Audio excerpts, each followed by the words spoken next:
PLSQL básico, cursores implícitos. Cuando se ejecuta una sentencia DML, ya sea insert, update, delete o select, un cursor implícito es lanzado. Esto es, abre la tabla en la que va a procesar la información, hace lo que tenga que hacer y se sale. Por lo tanto, no se declara en una estructura cursor. Si se ejecutan sentencias simples en SQL, nosotros podremos utilizar insert, update, delete y un select como se muestra en pantalla. Cuando usamos PLSQL para el insert, update y delete, no habría problema, sería la misma estructura. Sin embargo, vemos un cambio en los select. Cuando es explícito, si ustedes recuerdan, tenemos que se usa la palabra reservada cursor, el nombre del cursor, is y el select que necesitamos. Y para los cursores implícitos será un poco diferente. Es necesario usar la palabra reservada into para guardar los valores de los distintos campos que nosotros estamos usando en el select. Para comenzar veremos un ejemplo de la diferencia entre un cursor explícito y un implícito usando el select.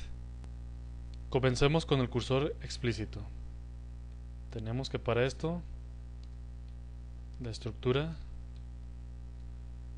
leamos el requerimiento. Dice obtener el nombre y créditos de un estudiante usando como parámetro el identificador único. Usar un cursor explícito. Por lo tanto, diré un cursor que se llame student, que va a recibir un parámetro. Le voy a poner ID, que va a ser de número. Is, en este caso es una selección de un select, first name, last name y los créditos actuales, current credits. Esto lo vamos a buscar from students, donde el ID de la tabla sea igual a lo que estamos enviando de parámetro. Para usar este cursor usaremos el for. Se le pone un registro, una variable de registro automáticamente declarada por el for in del cursor y le enviaremos un 10,000 para ese estudiante. Loop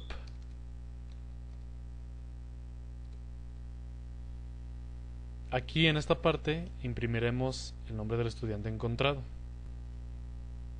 y finalmente se va a salir. Este proceso trabajará sobre solamente una fila. Para repasar, este es un cursor explícito porque explícitamente estamos usando la palabra cursor. Se declara el cursor y después se abre, esto lo hace automáticamente el for, se procesa y cuando ya termina de encontrar todas las filas, en este caso solamente una, se va a cerrar automáticamente. Lo voy a ejecutar aquí en Apex, lo copié de allá, de Notepad++. Vamos a ver los resultados. Dice Scott 1, Smith 1, 2.20. Esto es lo que nos regresa este cursor explícito. O más bien este programa usando el cursor explícito. Ahora para el mismo programa usaremos un cursor implícito. Aquí lo voy a cambiar, implícito. Un cursor implícito. Este select lo vamos a necesitar. Vamos a quitar lo que dice aquí de cursor y vamos a quitar esto. Ok. Para un cursor implícito dijimos que solamente con el select, pero aquí necesitamos la palabra reservada into y vamos a necesitar tres variables, una para almacenar first name, otra last name y finalmente current credits. Por lo tanto, declararemos tres variables para cada uno de esos campos. Variable first name será de tipo students.firstName. Recuerden que es mejor usar el mismo tipo de la tabla para la variable donde se va a almacenar ese valor. V last name va a ser last name y finalmente una variable para current credits. Yo podría poner number, pero recuerden que si por cualquier cosa cambia el formato o más bien cambia la estructura de la tabla en cuanto a su tipo, no cambiaría automáticamente. Por lo tanto, por eso ponemos students credits percent type, para que sean del mismo tipo. Podemos usar variables o podemos crear un registro. En este caso usaremos variables y ponemos las variables aquí. Primeramente la variable de first name, last name y current credits from students, para que quede un poquito más organizado. Y finalmente, ya que tenemos ese valor, aquí en este caso enviaremos el 10,000, lo vamos a imprimir. Tenemos la impresión aquí. Vamos a copiarlo y lo vamos a ejecutar en Apex. Lo tenemos aquí, esperemos que nos dé el mismo resultado. Es el mismo, Scott Smith y 20. Lo repasemos. Aquí tenemos un select, el cual implícitamente hará la búsqueda de esa fila y después insertará los valores en estas variables. Esas variables finalmente las imprimimos. Aquí viene la diferencia más grande entre cursores implícitos y explícitos. Un cursor explícito puede contener un select con tantas filas que sean necesarias. Sin embargo, en los cursores implícitos solamente podemos usar, o más bien nos regresará, o la intención es regresar una sola línea. Por lo tanto, si yo quisiera que nos regresara o que nos imprimiera a todos los estudiantes, no podríamos. Nosotros diríamos, ¿cómo le haríamos? Pondríamos... Bueno, sí se podría. A lo mejor podríamos poner un loop y por cada iteración enviar un ID y imprimir los estudiantes. Pero a simple vista, por ejemplo, usándolo así, si regresamos más de un resultado, nos generará un error. Dice, exact fetch returns more than requested number of rows. Esto quiere decir que hay líneas de más. Aquí viene algo que es muy importante, una sugerencia personal y que muchos programadores ya avanzados en PLSQL hacen. Siempre usar cursores explícitos. Independientemente si regresa solamente una línea, siempre usar cursores explícitos. ¿Para qué? Para evitar este tipo de errores. En este caso nos regresó muchas filas. Si nosotros tuviéramos donde ID sea igual a ese ID que no existe, también nos regresaría un error. Ejecutemos. Dice not found. Este tipo de errores, aquí viene una concepción muy importante de lo que es un error. Algunas veces para no batallar simplemente se usa exception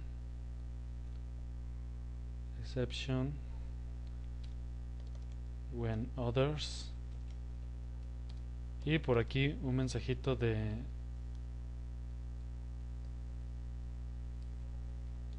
la falla. Por ejemplo, el proceso falló. Ejecutemos. Dice el proceso falló. Pero si tú te das cuenta, si tú validas bien tu código, tú dirías, bueno, posiblemente el usuario puede ingresar un ID que no existe. Pero no necesariamente es una excepción. Esto es, de cierta forma, un escenario. Otra vez, el escenario es, el usuario ingresa un ID, busca al estudiante y lo imprime.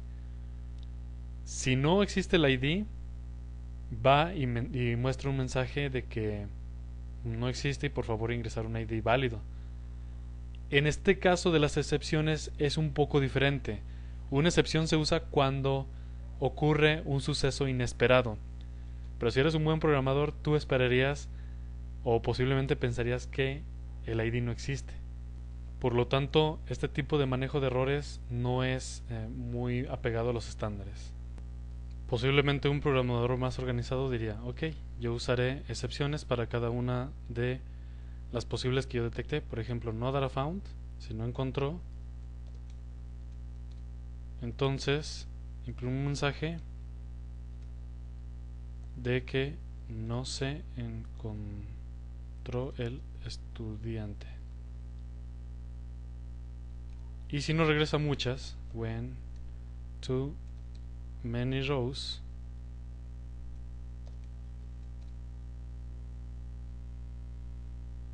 imprimiría un mensaje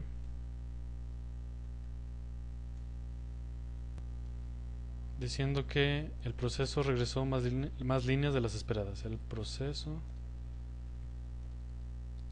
más líneas. Entonces ejecutemos. Dice, no se encontró el estudiante. Entró aquí. Si quitamos este para que nos regrese muchas y truene, dirá el proceso regresó más líneas de las esperadas.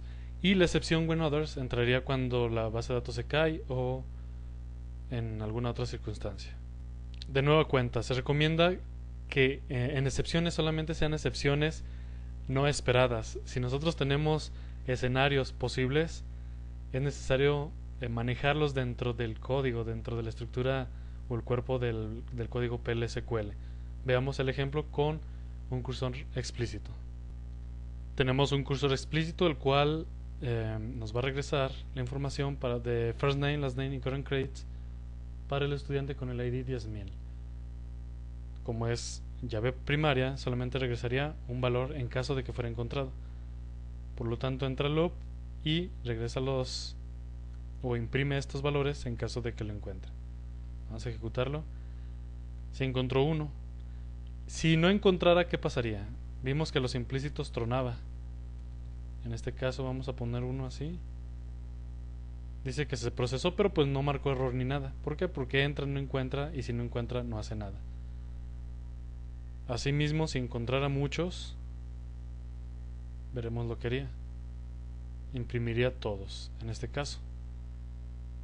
Vamos a manejar las distintas excepciones en base a si nosotros consideramos qué pasaría si no regresa o si regresa más de la cuenta. Voy a poner contador. Va a entrar al ciclo y aquí voy a poner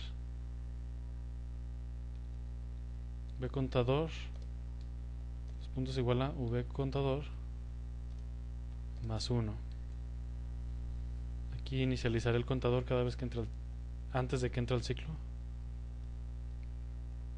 Es una práctica de programación, checar que se inicialice antes de ser usado. Y voy a imprimir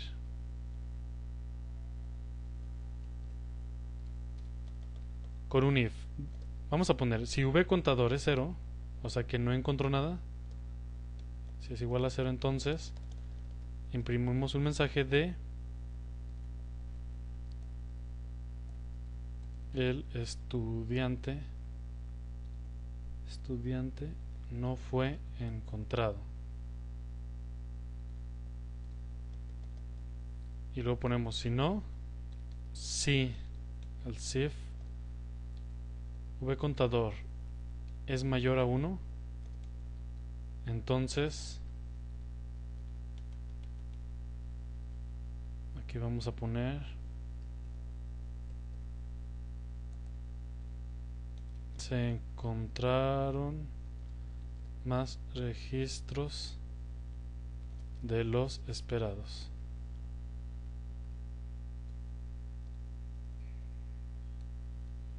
Y se cierra. Esto sería como un warning, depende de lo que queramos. Supongamos que si son más de los esperados no imprimiría, pues ya sería la cuestión de la programación. Y finalmente, como exception, bajar poquito, when others, porque son excepciones que nosotros no esperamos, entonces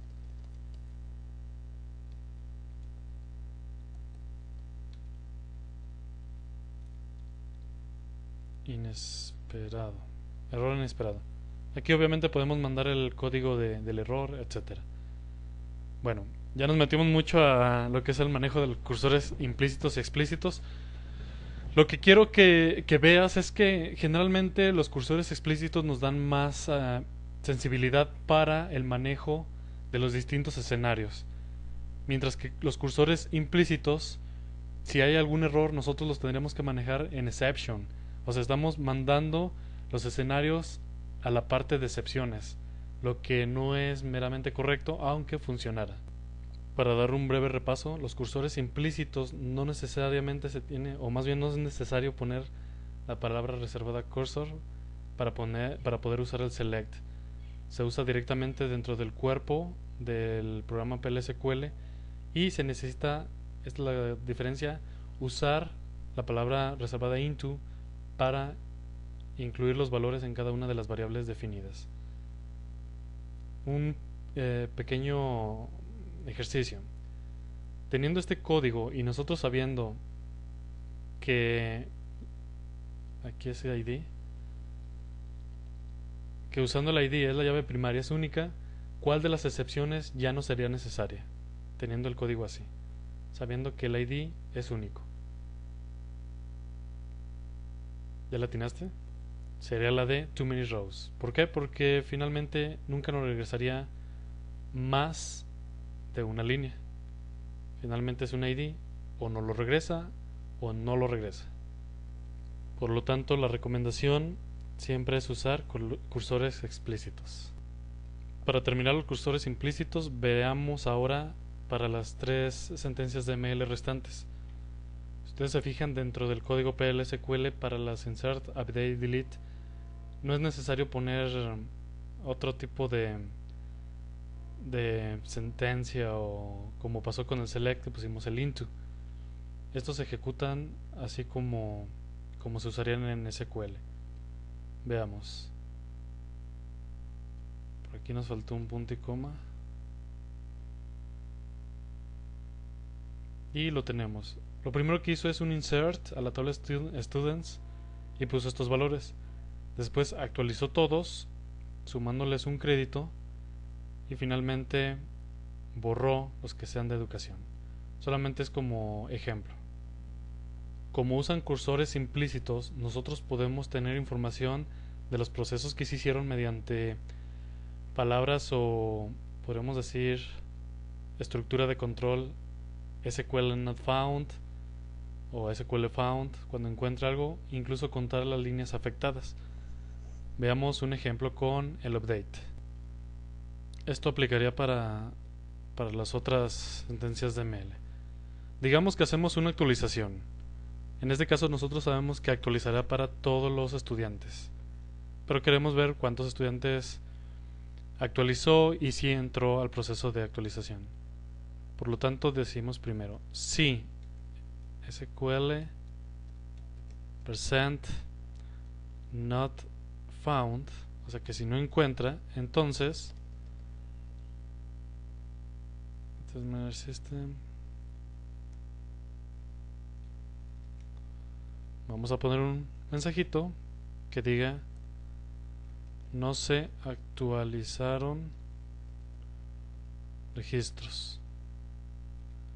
Veamos qué pasa un si no. Si no, si SQL found, o sea si lo encuentra, o si encontró registros. Recuerden que es un cursor implícito, entonces al hacer la actualización va a hacer como un select, hace un query y nos regresaría cierta información. Esta información la cacha inmediatamente después de usar la sentencia DML. Por lo tanto, esta sentencia DML inmediatamente nos daría información para este SQL not found o de el conteo de registros afectados. Después, al ejecutar por ejemplo el delete, usaremos estos mismos, pero ya tendrían otra información. Espero no sea muy confuso. Ya con la práctica verías que no es tan difícil. En este caso, si encuentra registros, vamos a poner que se han actualizado, y aquí vamos a concatenarle los registros que encontró. En este caso es SQL percent raw count. Esto lo tenemos. Bueno, esto lo vamos a poner. Vamos a poner aquí afuera para tener una variable. Ya lo hemos declarado. Raw count. Listo. Entonces aquí usamos la variable. Y finalmente concatenamos con un mensaje que diga estudiantes. Listo, y cerramos. Por lo tanto, va a entrar, inserta, Después checa, más bien hace la actualización y checa si no encontró un mensaje. Si sí encontró, vamos a sacar cuántas líneas fueron afectadas o fueron procesadas y las va a mostrar. Finalmente va a borrarlos.